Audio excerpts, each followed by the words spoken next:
अस्सलाम वालेकुम, welcome back to skill smashers. Web creation की सीरीज़ में आज हमारा अगला टॉपिक है how to import product using CSV in Shopify. आज के इस लेक्चर में हम समझेंगे कि हम CSV फाइल के थ्रू प्रोडक्ट अपलोड कैसे करते हैं शॉपिफाई के अंदर। तो उससे पहले हम देखते हैं कि CSV फाइल की ज़रूरत क्यों पड़ती है।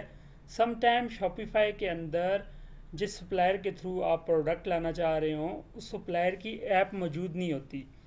अदरवाइज़ हमने देखा था अली एक्सप्रेस के प्रोडक्ट्स हम डेसर्स के थ्रू ला सकते हैं। CJ ड्रॉप शिपिंग की अपनी ऐप है, लेकिन कुछ सप्लायर ऐसे होते हैं जिनकी ऐप नहीं होती शॉपिफाई के अंदर और हम उसको शॉपिफाई से इंटीग्रेट नहीं कर सकते।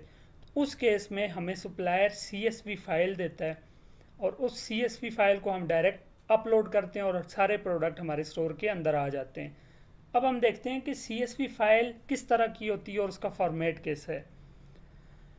CSV फाइल को कहा जाता है कॉमा सेपरेटेड वैल्यू फाइल।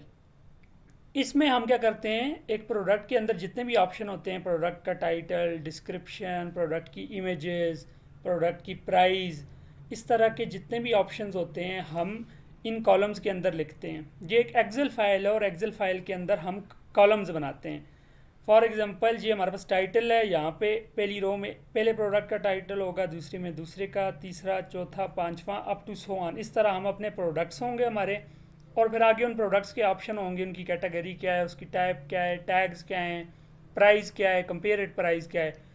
इस तरह की फ़ाइल हमें होती है या एक सप्लायर देता है और हम उसको अपलोड करते हैं, हमारे सारे प्रोडक्ट स्टोर के अंदर डायरेक्टली चले जाते हैं। तो ये फास्टेस्ट वे है प्रोडक्ट अपलोड करने का। अगर आपका किसी सप्लायर से आप प्रोडक्ट ले रहे हैं और उस सप्लायर के पास थाउजेंड्स ऑफ प्रोडक्ट्स हैं तो उस केस में प्रोडक्ट्स खुद अपलोड करना बड़ा मुश्किल हो जाता है, तो आप CSV फाइल बना के उससे डायरेक्टली अपलोड कर लेते हैं। अब हम चलते हैं और देखते हैं कि कैसे हम CSV फाइल को यूज़ करते हुए प्रोडक्ट्स अपलोड कर सकते हैं। अब ये मेरे पास एक स्टोर ओपन हुआ है टेस्टिंग स्टोर के नाम से। इसके अंदर डिफरेंट प्रोडक्ट्स हैं, अराउंड 11 प्रोडक्ट्स हैं इसके अंदर। इसके प्रोडक्ट हम एक्सपोर्ट करके एक दूसरे स्टोर के अंदर इंपोर्ट करेंगे। सम टाइम आपके पास क्लाइंट ऐसा भी आता है जो कहता है कि मेरा एक स्टोर है और मैं इस स्टोर को डुप्लीकेट करना चाहता हूँ, अलग से स्टोर बना के उससे भी अपने प्रोडक्ट सेल करना चाहता हूँ।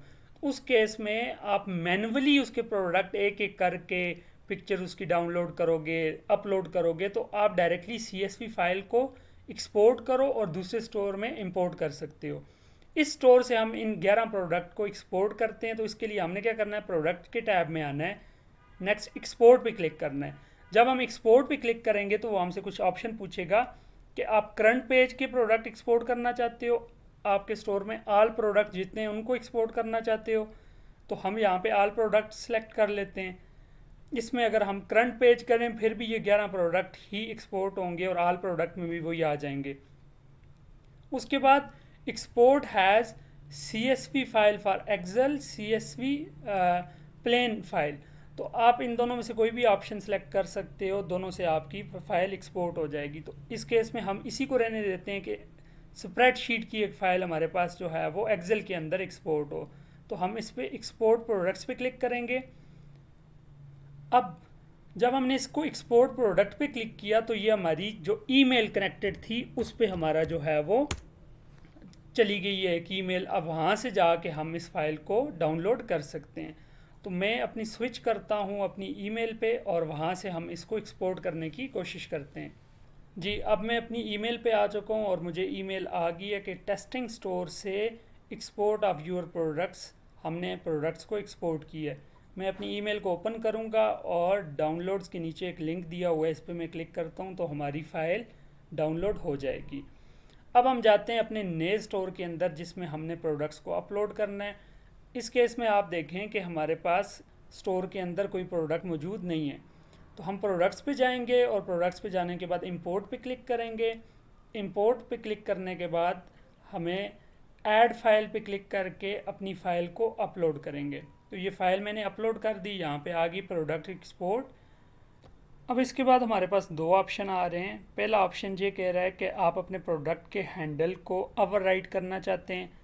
हैंडल आपके स्टोर का जो URL होता है उसके आगे हर प्रोडक्ट का नेम होता है और ये यूनिक होता है। तो इस केस में आप इसको चेक कर दें। इसमें ये होगा अगर आपकी फ़ाइल में हैंडल सेम आ रहा है तो वो ऑटोमेटिकली इसको जो है वो यूनिक कर देगा। और दूसरा ऑप्शन हमारे पास ये है कि आप अपने प्रोडक्ट को डिफरेंट सेल्स चैनल के ऊपर पब्लिश करना चाहते हैं। अब सेल्स चैनल क्या होता है कि लेट आपने अपनी एक फेसबुक शॉप बनाई हुई है, आप अपने प्रोडक्ट वहाँ से भी सेल कर रहे हैं, तो ये प्रोडक्ट आपका उस सेल्स चैनल के ऊपर भी एक्टिव हो जाएगा। ये दोनों ऑप्शन चेक करने के बाद हमने अपलोड एंड कंटिन्यू पे क्लिक करना है। अपलोड और कंटिन्यू के बाद शॉपिफाई हमें प्रोडक्ट का रिव्यू बता रहा है, जिसमें वो कह रहा है आपने कितने प्रोडक्ट्स अपलोड किए हैं, उनके कितने वेरिएंट्स हैं और कितनी इमेजेस अपलोड हो रही हैं। और साथ साथ शॉपिफाई ये बता रहा है कि आप अपने प्रोडक्ट का प्रीव्यू देखें और अगर आप कोई चेंजेस करना चाहते हैं तो आप CSV फाइल में चेंज करके दोबारा से अपलोड करें।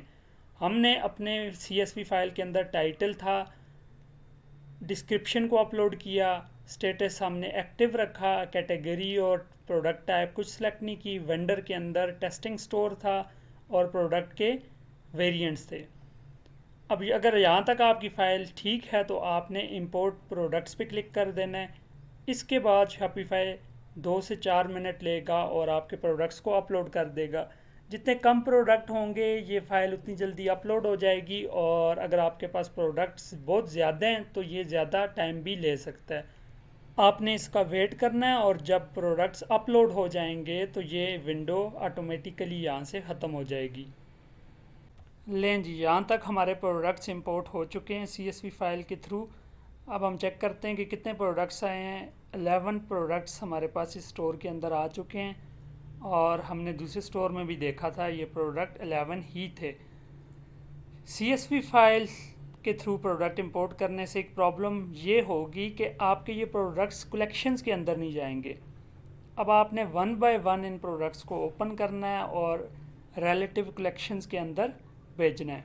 इस स्टोर के अंदर अगर हम कलेक्शन में देखें तो ये प्रोडक्ट कलेक्शन में थे टोटल 11 प्रोडक्ट, और इस स्टोर के अंदर हम देखते हैं यहाँ पे डिफरेंट कलेक्शंस बनी हुई हैं, लेकिन प्रोडक्ट अगर हम वही कलेक्शंस बनाएं हमारे प्रोडक्ट फिर भी कलेक्शंस के अंदर ऑटोमेटिकली नहीं जाएंगे अनटिल हम उनको ऑटोमेटेड कलेक्शन बनाएं और प्रोडक्ट के टैग या टाइटल के थ्रू ऑटोमेटिकली उनको कलेक्शंस में भेज सकते हैं। लेकिन ये कलेक्शंस मैनुअली बनी हुई हैं तो मैनुअली हमें उनकी कलेक्शंस भी सिलेक्ट करनी पड़ेंगी।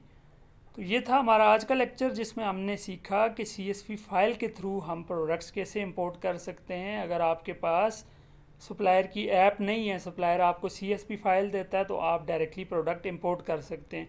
अगर आपने किसी क्लाइंट के लिए उसकी स्टोर की कॉपी बनानी है, सेम स्टोर बनाना है, तो आप एक एक प्रोडक्ट अपलोड करने के बजाय CSV फाइल के थ्रू प्रोडक्ट इंपोर्ट कर सकते हैं।